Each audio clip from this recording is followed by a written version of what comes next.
Assalamualaikum warahmatullahi wabarakatuh. Kembali lagi di podcast Al Irtiqo.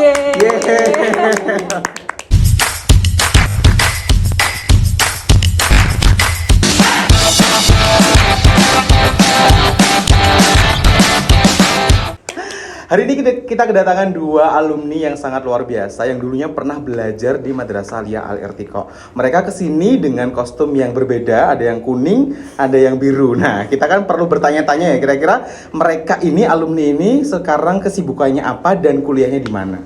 Dan tidak perlu lama-lama, kita nostalgia dulu, mungkin kenalan terlebih dahulu ya. Ya dari yang kuning dulu, namanya siapa dan dari mana? Sebelumnya perkenalkan, nama saya Muhammad Raffi Zafran. Saya berasal dari Sulawesi Selatan. Waktu SMA saya bersekolah di Madrasah Al Irtiqo dan sekarang saya berada di Universitas Indonesia. Universitas Indonesia. Oke, selanjutnya. Oke, halo semuanya, kenalin aku Hilya Aulia, akrab dipanggil Hilya. Saat ini aku mahasiswi Universitas Brawijaya. Brawijaya.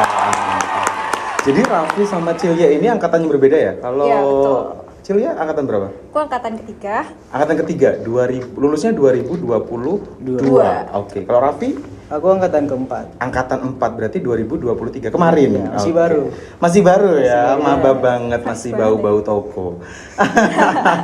Jadi ini kan kita nostalgia dulu nih. Kalian dulunya bukan orang Malang, ini kan sekolahnya di Malang. Kenapa milih Al Irtiqo dulu? Raffi? Nah, saya dulu. Sebelumnya pertama saya lulus SMP, saya mikir sekolah di mana ya supaya suasana baru dan jauh dari rumah karena pengennya merantau. Nah, kebetulan guru saya, ustazah saya, kebetulan itu adiknya Pak Alam. Kepala madrasah waktu itu. Nah. Akhirnya dikenalin lah Irtiqo, bisa keluar negeri. Ya, keren gue bilang. Udah akhirnya masuk Irtiqo. Oke. Padahal jauh banget loh ya, Sulawesi Selatan kan, ke Iya. Jawa. Itu nggak mikir dua kali harus merantau, harus jauh dari orang tua? Apa langsung yakin aja pengen di Al Irtiqo gitu? Langsung yakin aja sih. Langsung yakin aja, mantap banget gitu. Nah kalau Cilya ini kan tetangga ya, tapi Iya. walaupun tetangga agak jauh. Iya. Dari mana asal tadi? Pasuruan. Pandaan. Kenapa pengen di Al Irtiqo? Oke, jadi ini agak random sih Ustadz sebenarnya ceritanya kenapa kesini. Hmm. Dulu awalnya karena nggak betah di rumah. Dia mah sok-sokan. Catat tidak betah di rumah. Iya, sok-sokan jadi anak rantau. Saya pingin sekolah di salah satu sekolah di Malang. Awalnya bukan di sini nih. Oke, jadi ini Oke. bukan the first choice gitu ya? Ya, maaf ya, Oke. second Choice. choice. Oke. Terus akhirnya nggak keterima tuh di situ di sekolah Oke. awalnya. Keinget waktu itu ada kakak saya, waktu parkir dikasih brosur. Ternyata Oke. itu salah satu guru kita kemarin. Oh gitu. Oh, iya. Iya, Oh, ternyata. oke. Saya tertarik masuk sini dan jodohnya emang di Irtiqo. Oh, Masya Allah, luar biasa. Tepuk tangan dong untuk mereka yang mau merantau, mau keluar dari zona nyaman untuk Iya. meniti masa depan. Oke. Kemudian ini sedikit ya nostalgia lagi. Kira-kira apa yang paling dikenang selama jadi siswi di Al Irtiqo? Ini kan sekarang sudah mahasiswa kan, sudah ya kayak lo gue gitu kan, ini Jakarta sama Brawijaya kan kebanyakan anak-anak kota gitu. Apa yang membekas dari pengalaman kalian selama di Al Irtiqo yang bikin kangen sekarang? Cilya apa? Kebersamaannya sih. Kebersamaannya. Bersamanya sih. Lagi kalau pas di kos sendirian, menderita sendirian, keinget, wah dulu di asrama bareng-bareng, apa-apa dihadapin bareng, makan bareng, nangis bareng, remet bareng, kayak melanggar peraturan bareng gak sih? Aduh, kalau itu sih kartu merah ya. Ya, itu sih yang dikenal. Oke, kebersamaan gitu ya, keingetannya gitu. Kalau Raffi apa yang paling memorable selama di Irtiqo? Ya, sebenarnya sama aja sih, cuman lebih ke kekeluargaan, lebih dapat aja tuh vibes, rasa kekeluargaannya banyak banget kan. Oke. Hal-hal yang bisa dikenang tuh, contohnya kayak kalau misalkan sakit, yang ngurus kan kalau di kosan kan sendiri Gitu ya. ngurus diri sendiri. Kalau di sini diurusin, dia Oh, iya. Jadi kayak punya keluarga baru gitu ya. Iya. Tapi Raffi kan angkatan corona gak sih? Jadi kamu kayaknya setahun di Iya, rumah ya nggak kelas sih? 1 Kelas 1 di rumah, kelas 2 nya baru kesini. Kalau Cilya kelas 1-nya nggak penuh, terus dipulangkan karena corona. Oke. Terus karena madrasah kita kan madrasah baru, kalian nggak gengsi ketika kuliah? Lulusan mana sih? Al Irtiqo itu gengsi nggak sih?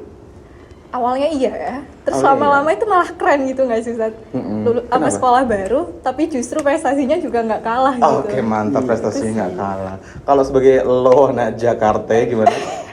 Kalau di sana sih ya paling ditanyain dari sama mana SMA di Malang. Nggak ditanyain spesifiknya soalnya nggak tahu juga kan. Oh iya Kan sih. orang rata-rata di sana Betul, tuh betul. orang Jabodetabek paling. Oke. Tapi sekarang pembelajaran yang kita dapatkan dari Irtiko itu bisa nggak diaplikasikan di sana? Maksudnya kayak yang kalian dapatkan selama di sekolah ini ya, kayak public speaking atau apapun, ibadah misalkan. Sekarang kan generasi milenial kan agak sedikit akhlaknya semacam itu ya. Itu bisa nggak diaplikasikan di sana di kuliah? Yang kalian dapatkan dari sini? Raffi apa aku dulu?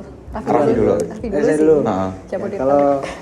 Kalau saya pribadi kemarin kan lebih aktif ke olahraga kan, lebih non akademik. Jadi kalau di sini tiap hari eskul itu kalau bukan badminton, renang atau enggak jogging kan misalnya. Nah pas di kuliah itu alhamdulillah ikut aktif di UKM, Oke. UKM tenis meja, badminton. Kamu kemarin juga ikut ini nggak sih, porseni yang badminton itu ya? Iya. Oke. Ya bisa lah ya diaplikasikan dikit-dikit ya. Oke, Kak Cili apa? Kalau aku sih masih akademik, Akademik ya? akademik sih. Aku tahu banget sih kamu. Kamu adalah salah satu orang yang ambis di kelas, ya nggak sih? Kalau nilainya jelek tuh pasti dia nangis, guys. Aduh. Besoknya kadang izin nggak masuk, sakit demam. Gara-gara nilainya jelek, saking ambisnya jelek. Itu pasti ke bawah sampai sekarang. Masih tapi nggak separah dulu. Nggak sih. separah Sekarang dulu lebih ya. ke ya udahlah. Oke. Kalau saya gimana Sat, di kelas? Kamu boles gak sih nyantai orangnya? Tapi walaupun nyantai kamu kan second number gak sih ketika eligible? Cie. Luar biasa. Oke, sekarang kita pengen tahu bagaimana kalian setelah sudah kelas 3 itu kok bisa mendapatkan kampus Brawijaya. Ini kan top 10 ya, kampus terbaik di Indonesia dan juga UI. Ini kan wah kayak kalau di mana di UI itu kayak wah banget kayak gitu. Nah itu kira-kira apa kiat-kiat yang atau pikiran kalian, impian kalian kok bisa nyampe di JAS ini tuh gimana? Siapa dulu nih? Tadi Cile saya. dulu. Kalau dari dulu sih emang pejuang Brawijaya ya. Oke. Dari SNM ketolak. SBM Eligible ya ketolak waktu lagi. itu ya? Iya. Kamu eligible 1. Eligible 1 Nah, tapi yang lolos eligible 2. Oh iya. Itu agak nyesek. Nyesek banget tapi nggak sih. apa-apa. Berjuang lagi SBM. SBM, ternyata UTBK ya? Iya, UTBK. Ketolak lagi. Ketolak lagi. Tapi udah Itu down nggak ketika ketolak-ketolak itu? down banget. Ustadz lihat saya nangis kan. Oh iya sih, ya dia emang nggak bisa dihubungi sekitar seminggu setelah pengumuman. 2 minggu lebih. 2 minggu sih ya. 2 minggu lebih. Terus Itu jurusan apa yang ketolak? Boleh dong di-spill jurusan apa yang ketolak? kedokteran. Kedokteran. Mahanya jurusan. Oke, kedokteran. Oke. Kedokteran, terus akhirnya dikabarin ini loh ada mandiri prestasi di UB. Oke. Nggak mau nyoba, awalnya iseng. Tapi kadang iseng-iseng itu malah yang rezeki. Oke. Ternyata lolos di Brawijaya. Sekarang prodinya apa di Brawijaya? Tebak apa? Kedokteran? Enggak. Biologi enggak juga. TI. Teknologi informasi. Informasi. Oke, tapi di fakultas Vokasi. ya. Oke. Yang penting Brawijaya. Yang penting Vokasi pun juga bagus kok ya. Iya. Dan TI itu jadi salah satu jurusan yang diminati sejuta umat sepertinya. Betul. Peluang kerjanya juga banyak. Iya. Oke. Kalau Raffi, kamu mimpi gak sih punya jaket kuning kayak gini? Gak pernah kebayang Sat, sama. Gak ya. Bahkan waktu di kelas kan disebut sama Pak Ubed kan, guru biologi saat itu. Sampai sekarang dibilang tuh, mau masuk mana semuanya kalian? Tanya masuk UGM, UI, asal nyebut aja bercanda. Akhirnya masuk benar. Mungkin bercanda terus ada malaikat lewat gitu ya. Kabulkan. Iya, benar. Oke, kalau tadi Cilia kan dia pejuang ya dari apa namanya? Dari jalur eligible ya, senam PTN kemudian sampai dia mandiri prestasi. Kalau kamu gimana? Perjuangannya gimana sampai dapat UI? Kemarin juga saya tuh alhamdulillah eligible. Eligible 2 juga ya. Iya. Oke. Terus saya coba tuh. Ambil di? Awalnya saya ambil di Polinema. Polidema. Jurusan IT. Kemudian coba lagi di UTBK. Oh, itu eligible nggak lolos ya? Nggak lolos. IT. Oke. Nice Terus try. Terus SNBT coba lagi. Awalnya pengen ngambil FKG dari dulu. Iya, Ngikutin almarhum ayah. oke ya, terinspirasi dari ayah ya, Iya. almarhum. Terus ketolak lagi. Nyobalah mandiri, nyari-nyari di mana-mana kan. Udah nyoba beberapa kampus tuh banyak, ada sekitar 13 kali ketolak. 13 kali guys. Dan itu setiap kali daftar mandiri bayar gak sih? Bayar. Berapa tuh? rata-rata? Ya paling paling rendah 200-an. 200. Itu paling rendah. Paling rendah ya. Tapi rata-rata 300.000 nggak sih? Iya. 300.000 dikalikan 13, berarti berapa tuh? 3.300.000 hanya untuk daftar aja guys. Jadi memang untuk perjuangan masuk kampus itu penuh dengan darah, air mata dan uang. Almetnya ini dibayarnya pakai apa? Air mata. Terus akhirnya keterima di mana aja tuh kalau daftar Nah mandiri? sebelum saya keterima kan, teman-teman tuh pada udah keterima, ada yang keterima ITS. Iya, aku tahu itu sih. Pas saat itu pengumuman UI kan, SIMAK UI kemarin tuh belum keluar akhir-akhir. Itu sakit banget ya, Wek? Yang lain sudah keterima semua, terus kamu kayak yang belum tuh kayak Aduh. I feel you. Saya malah ngerasain, aduh, gap year nih. Mau gap year. astaga udah kayak kepikiran gap year gitu ya. Atau enggak swasta, Heeh. minimal masuk kuliah dulu lah. Terus akhirnya? coba-coba terima. Alhamdulillah dapat 3 kampus dari Dapat 3 kampus Langsung dari tiga. Mandiri. Oh, mantap. Kampus mana aja? UI, sama ITS, ITS, kemudian UNS Solo. UNS Solo. Oke, itu masing-masing beda-beda jurusan ya? Beda jurusan. Kalau UNS UNS jurusan farmasi. farmasi, kalau ITS ITS teknologi kedokteran.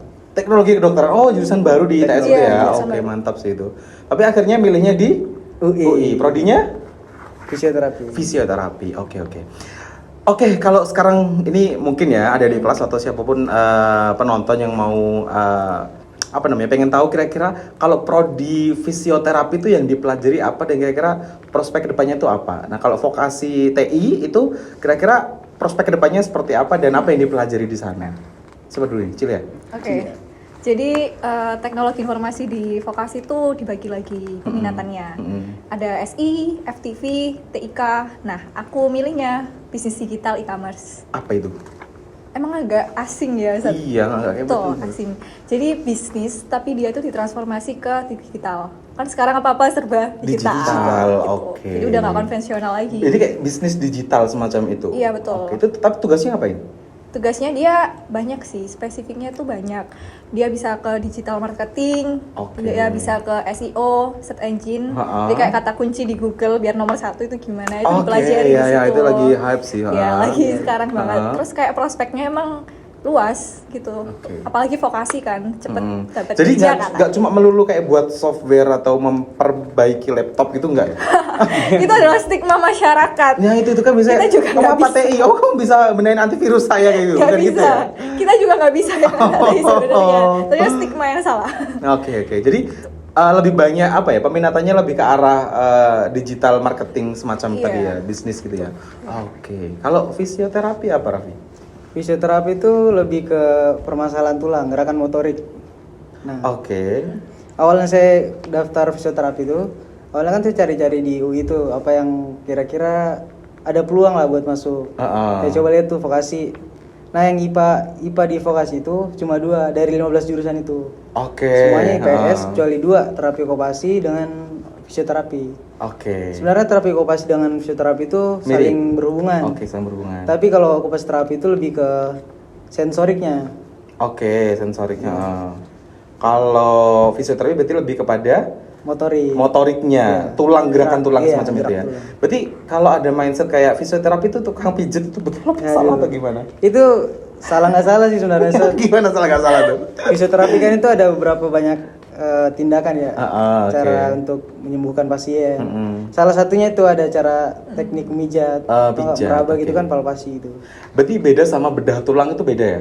Beda, nggak sampai bedah-bedah gitu. Nggak usah beda. Kalau misalkan ada yang kayak patah tulang atau dislokasi tulang itu dia larinya ke fisioterapi bisa? Iya bisa fisioterapi. Oke, oh iya.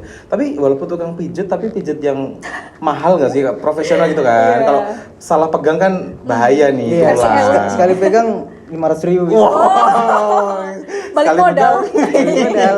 Balik modal. Oke, ini pertanyaan yang mungkin agak privasi tapi sudah menjadi umum sih kayak secara ya UI sama Brawijaya itu kan dipandang juga sebagai kampus yang elit nih gitu. Nah, kira-kira berapa sih biaya pendidikan yang kalian keluarkan untuk bisa di kuliah di Brawijaya dan di UI? Waduh. Nggak apa, spill aja nih biar penonton tahu juga. Gimana?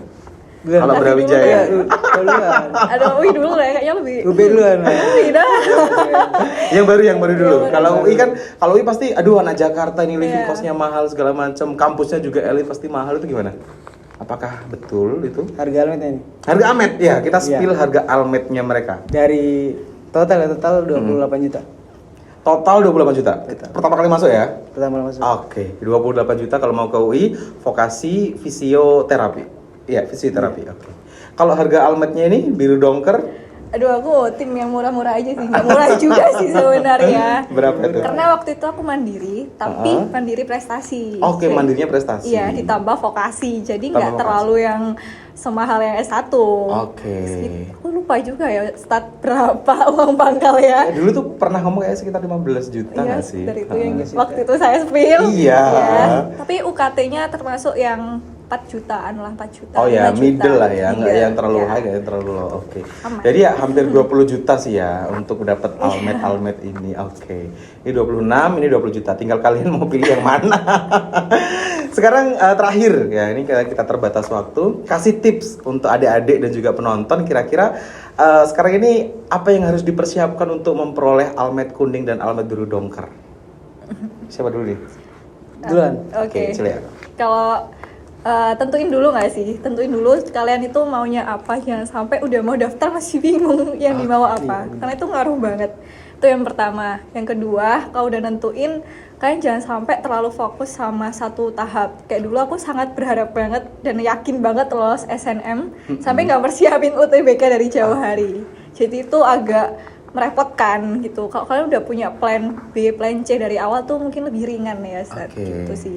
Terus yang C pastinya ibadahnya. Apalagi Oke, jalur langit ya. Jalur langit itu Langsung pusat ya. senyata itu gitu. Kan Oke. banyak tuh yang nggak sekeras kita belajarnya, tapi dia jalur langitnya mantep, dia Kencang. juga Tiba-tiba udah dinotis masuk lah. aja. Iya, Oke. dinotis sama yang di atas kan. Itu sih dari aku. Oke, jadi jangan terpaku pada satu plan. Kita Iya. harus menyiapkan banyak plan juga. Kemudian tentukan arah dan tujuan. Iya. Jangan sampai sudah di depan pintu gerbang kita bingung mau kemana.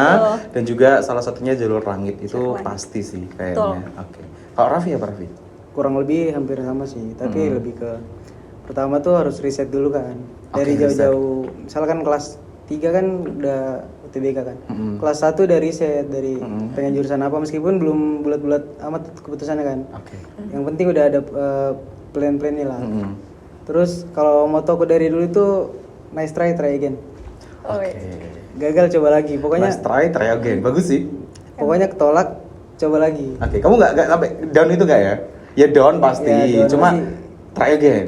Try again. Pokoknya nggak muluk-muluk, nggak lama sedihnya. Oke, jadi ini kalau kita simpulkan kedua kakak kita ini ya alumni dari kalian itu alumni dari Alirtiko ini mereka struggle-nya luar biasa untuk bisa mendapatkan almet biru dongker dan kuning. Jadi tidak semudah membalikan telapak tangan, juga tidak semudah orang membayangkan pengen kuliah di Brawijaya sama UI. Tapi memang perjuangan itu nyata adanya, Iya. begitu ya. Terima kasih untuk kehadirannya kalian, sukses selalu semester. Habis ini 4. Habis ini semester 4, habis ini semester 2. Dua, Oke. baru. Ini IPA-nya bagus semua ya. Oke, insya Allah. Jadi kami tunggu nanti kejutan selanjutnya dan doakan semoga adik-adik kalian yang ada di sana segera memperoleh almet-almet yang mereka impikan dan mereka cita-citakan. Amin. Semangat. Terima kasih untuk hari ini. Kita akan berjumpa lagi di podcast Irtiko yang akan datang. Terima kasih dan assalamualaikum warahmatullahi wabarakatuh.